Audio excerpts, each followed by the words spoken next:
अच्छा, अब जिस मेथड की हम बात कर रहे हैं ये है solution of quadratic equation by completing square. तो ये जो मेथड है ये हमारी बेसिकली उस कैटेगरी में सेकंड टाइप है, एंड दैट इज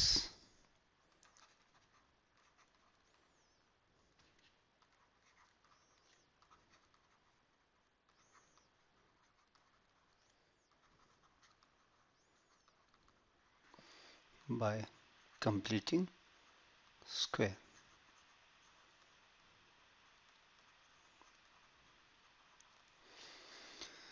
अब हमारे पास सपोज करें कि एक इक्वेशन है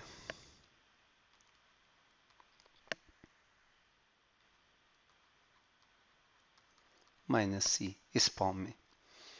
तो पहले तो खैर हम जो भी हमें इक्वेशन दी गई होगी हम उसको इस फॉर्म में लाने की कोशिश करेंगे। इसके ऊपर हम बात करते हैं इस मेथड को सीखने के बाद।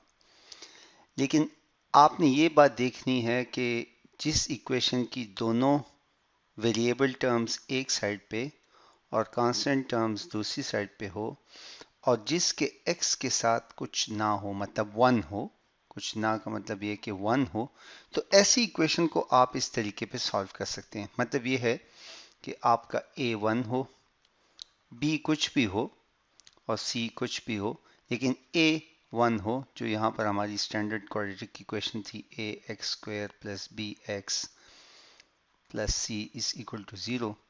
तो इसमें अगर ये हमारे पास 1 हो तो ऐसी इक्वेशन को सॉल्व, 1 ना हो तो हम इसको 1 बनाएंगे, उसके ऊपर हम थोड़ी देर में बात करते हैं। तो अब यहाँ पर हम क्या कर रहे हैं कि हम इस इक्वेशन को, सपोज ये एक इक्वेशन थी, इसकी हमने ये हमारे पास फॉर्म मौजूद है। तो देखें, हमने ये समझना है कि आखिर ये इसका मतलब क्या है। इस साइड पे जो पहली टर्म है x², इसका मतलब ये है कि हमारे पास एक स्क्वायर है, ठीक है, जिसकी दोनों साइड्स x हैं। मतलब ये भी x और ये भी x। तो ऑब्वियसली ये साइड भी x हो गई, ये साइड भी x हो गई।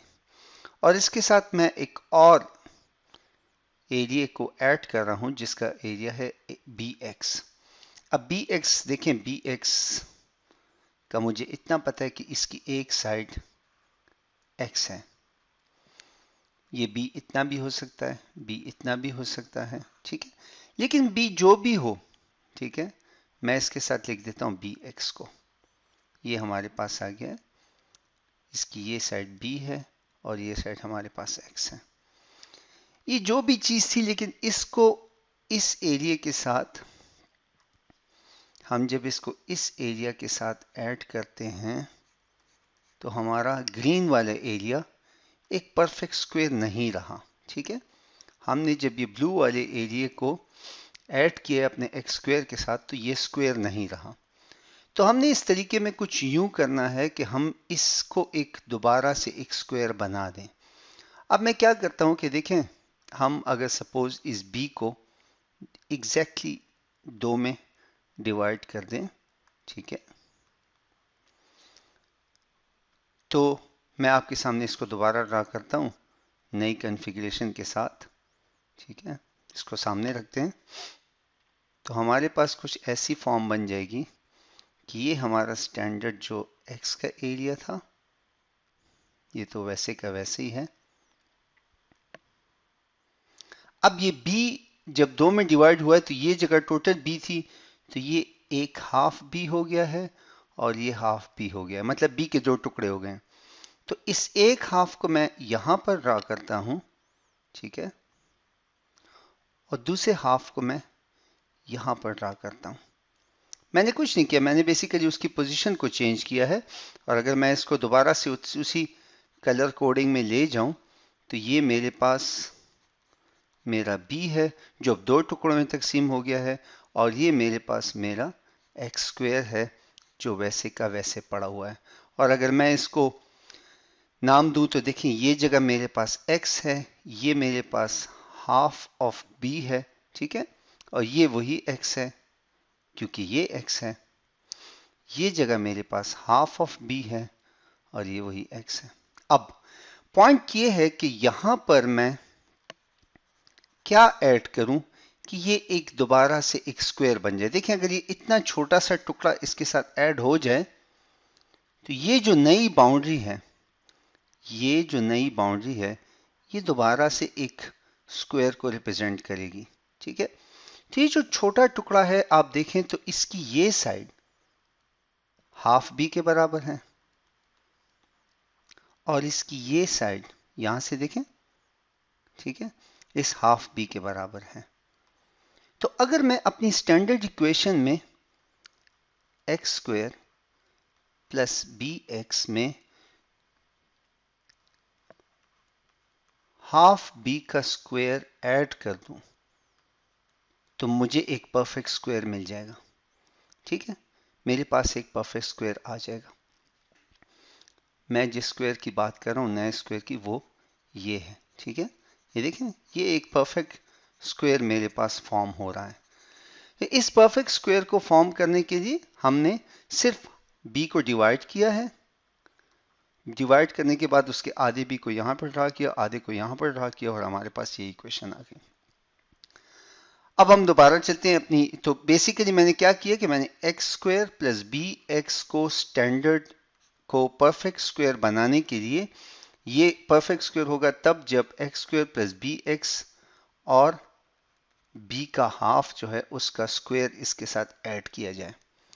अब हमारी इक्वेशन क्या थी, x square plus b x is equal to minus c. तो देखिए मैथ्स में ये होता है कि जो काम आप इक्वेशन की एक साइड पे करेंगे वही काम आपको इक्वेशन की दूसरी साइड पे करना होगा, तब जाकर आप एक बैलेंस काम कर रहे होंगे। तो परफेक्ट स्क्वायर बनाने के लिए हमें यह पता चल गया कि अगर मैं x square plus b x के साथ ऐड करूं हाफ बी का स्क्वायर तो ये एक परफेक्ट स्क्वायर बन जाएगा। तो यही हाफ बी आप ऐड कर दें दूसरी साइड पे भी, तो अब ये चीज मेरे पास परफेक्ट स्क्वायर बन गया है और इसी चीज को हम कहते हैं बेसिकली कंप्लीटिंग द स्क्वायर। अब मैं इसको यूं भी लिख सकता हूं, आप दोबारा इस चीज पे आए, ये जो मैंने पिंक कलर का स्क्वायर आपके सामने ड्रा किया है, इसका एरिया क्या है? देखें स्क्वायर का एरिया क्या होता है, एक साइड मल्टीप्लाई बाय दूसरी साइड। ठीक है, ये साइड हमारे पास है x और हाफ b के, और ये साइड हमारे पास बराबर है x और हाफ b के। तो इसका एरिया मैं कह सकता हूं कि वो है x plus half b whole square, क्योंकि ये साइड मल्टीप्लाई हो जाती है इस चीज के साथ, ये हमें एरिया देता है किसी भी स्क्वायर का। तो इस साइड को अब मैं लिख सकता हूं x plus half b whole square, और दूसरी साइड को थोड़ा ठीक करके लिख लेते हैं। ठीक है, half b whole square minus c. इस इक्वेशन को मजीद सिंप्लीफाई करते हैं। ठीक है, दोनों साइड का आप रूट ले लें, इस साइड का मैंने रूट लिया और मैंने इस साइड का रूट लिया, तो मेरे पास ये बन गया, यहां पर रूट ने इस स्क्वायर को कैंसिल कर दिया, तो इससे मेरे पास टर्म आई x प्लस हाफ बी, और दूसरी साइड पे हमारे पास, हम इसको ख़त्म नहीं कर सकते तो हम इसको लिखते हैं कि plus minus half b whole square minus c का रूट, क्योंकि रूट ख़त्म नहीं हो सकता। ये प्लस माइनस क्या है? देखें हम कई जगहों पर ये देखते हैं कि जब भी हम रूट से उसको निकालते हैं हम लिखते हैं प्लस माइनस। देखें अगर मेरे पास एक टर्म है 9 और कोई मुझे कहता है कि इसका रूट निकालें, तो मैं लिखता हूं प्लस माइनस 3। क्यों? क्योंकि देखें अगर आप 3 को स्क्वायर करते हैं तो भी 9 आता है, और अगर आप -3 को स्क्वायर करते हैं तो भी 9 आता है। तो इसी वजह से जब मैं इस 9 का रूट निकालूंगा तो मैं लिखूंगा कि ये +3 के बराबर भी हो सकता है और -3 के बराबर भी, तो इसी वजह से हम यहां पर ये +-3 को यूज करते हैं। चलें वापस आते हैं अपनी इक्वेशन, इसको मजीद सिंप्लीफाई करें, x is equal to half minus, ठीक है, ये इसको मैं इक्वेशन के इस तरफ ले आया हूं, तो ये माइनस हाफ बी हो गया plus minus half b whole square minus c. ये हमारे पास हमारी इक्वेशन हो गई। अब इस इक्वेशन में देखें मजे की बात क्या है कि इस तरफ आपके पास वेरिएबल हैं और यहाँ पर हमारे पास सारी कांस्टेंट टर्म्स हैं। देखें ये जो थी असल में ये तो स्टैंडर्ड इक्वेशन में x square plus a x square plus b x plus c is equal to 0 की इक्वेशन में ये तो नंबर्स है ना। सपोज मैं कहता हूं कि x square plus 6x plus 3 is equal to 0, तो इस इक्वेशन में हमारे पास b की वैल्यू 6 है और c की वैल्यू 3 है। अगर हम इन वैल्यूज को दोबारा प्लग इन करते हैं इस चीज में तो मेरे पास मेरी x की दो वैल्यूज आ जाएंगी। x की दो वैल्यूज हमारे पास आ जाएंगी। अब आपको बार बार ये ग्राफिकल मेथड करने की जरूरत नहीं है। हमें इस ग्राफिकल मेथड से क्या पता चला कि अगर मेरे पास एक इक्वेशन इस फॉर्म में हो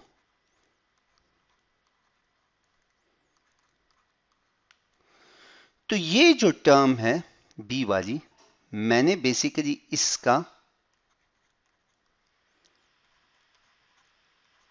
हाफ करके दोनों साइड पे ऐड करना है। ठीक है, हाफ करके स्क्वायर करना है उसको और उसको दोनों साइड पे ऐड करना है।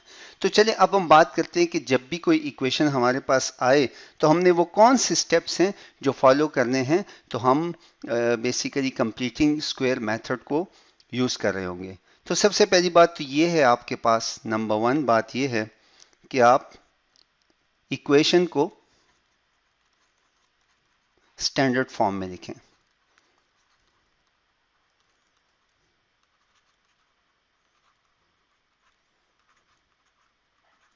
स्टैंडर्ड क्वाड्रेटिक इक्वेशन फॉर्म में लिखें।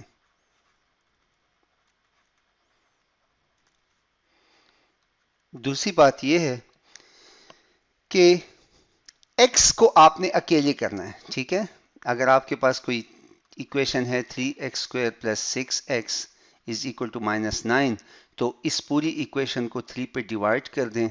ठीक है, ताकि आपके पास x के साथ सिर्फ 1 रहे। ठीक है, तो दूसरी बात यह है कि x के साथ जो भी कोफिशिएंट है, any coefficient that lies along x square divide your equation with that number। ठीक है, अब जब ये हमारे पास स्टैंडर्ड फॉर्म में आ जाएगी, ठीक है, जैसे कि हम यहां पर देख रहे हैं कि ये हमारे पास आ जाएगी x square plus 2x is equal to -3।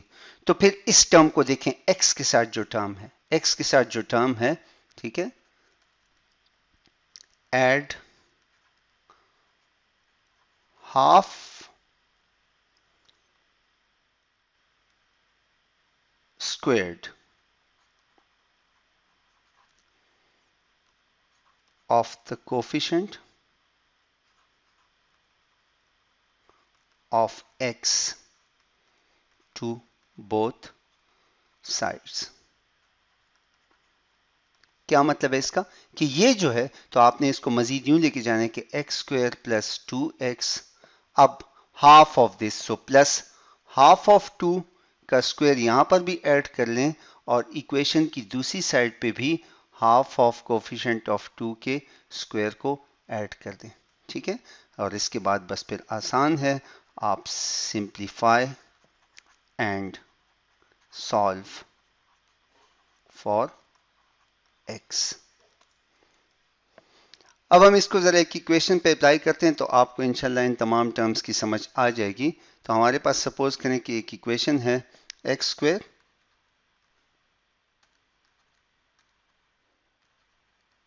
Minus 8x plus 9 is equal to 0। अब देखें, सबसे पहले काम तो इसको इस फॉर्म में ले आए। फॉर्म क्या है कि हमारे पास तमाम वेरिएबल्स एक साइड पे और कांस्टेंट्स को दूसरी साइड पे ले जाएं। ये +9 जब यहां पर आएगा तो -9 हो जाएगा। ठीक है। दूसरा ये चेक करें कि क्या x के साथ कोई नंबर है जो अदर देन 1 है। अगर अदर देन 1 है तो अपनी पूरी इक्वेशन को उस नंबर से डिवाइड कर दें। तो ऐसा कुछ नहीं है। हमारे पास equation x square minus 8x is equal to -9। तो b के साथ जो टर्म है, ठीक है, x square minus 8x, b के साथ जो टर्म है -8, इसका हाफ करें और इसको स्क्वायर कर दें और इसको दोनों साइड पे ऐड कर दें। यहां पर अब आप सिंपल क्या कर सकते हैं कि आप इस इक्वेशन को यूं लिख सकते हैं कि एक्स स्क्वेयर एक्स माइनस 8/2, सो एक्स माइनस 4 होल स्क्वायर, ठीक है। और दूसरी साइड पे आप इसको सॉल्व कर लें, क्या आता है -9 प्लस ये 4 और ये स्क्वायर हो जाएगा तो 16 विच इज इक्वल टू 7। तो हमारी इक्वेशन हो जाएगी x minus 4 whole square is equal to 7। दोनों साइड पे आप रूट ले लें, ठीक है। तो यहाँ पर हमारे पास ये जब रूट से निकलेगी टर्म, तो ये हमारे पास ये स्क्वायर तो इस रूट को कैंसिल कर देगा, तो x माइनस 4, ठीक है। लेकिन दूसरी साइड पे 7 का रूट एग्जिस्ट नहीं करता, तो ये हमारे पास हो जाएगा +-7 का रूट। अगर हम इसको मज़ीद सिंप्लीफाई करें तो x की वैल्यू हो जाएगी, x will be equal to +-7 + 4। तो हमारे पास, अगर मैं इसको थोड़ा सा ऑर्डर में कर दूं, यूँ लिख दूँ 4 + -7, तो x1 एक रूट बराबर हो जाएगी 4 + 7 अंडर रूट के, और दूसरी रूट बराबर हो जाएगी 4 - 7 अंडर रूट के। तो इस तरीके से आपको आपकी दोनों रूट्स मिल जाएंगी। तो इसके बाद इंशाल्लाह डिस्कस करेंगे कि क्वाड्रेटिक फार्मूला कैसे डिराइव होता है और उसके थ्रू हम प्रॉब्लम्स को कैसे सॉल्व करेंगे। मैं उम्मीद रखता हूँ कि आपको इस मेथड की समझ आ गई होगी। बहुत शुक्रिया।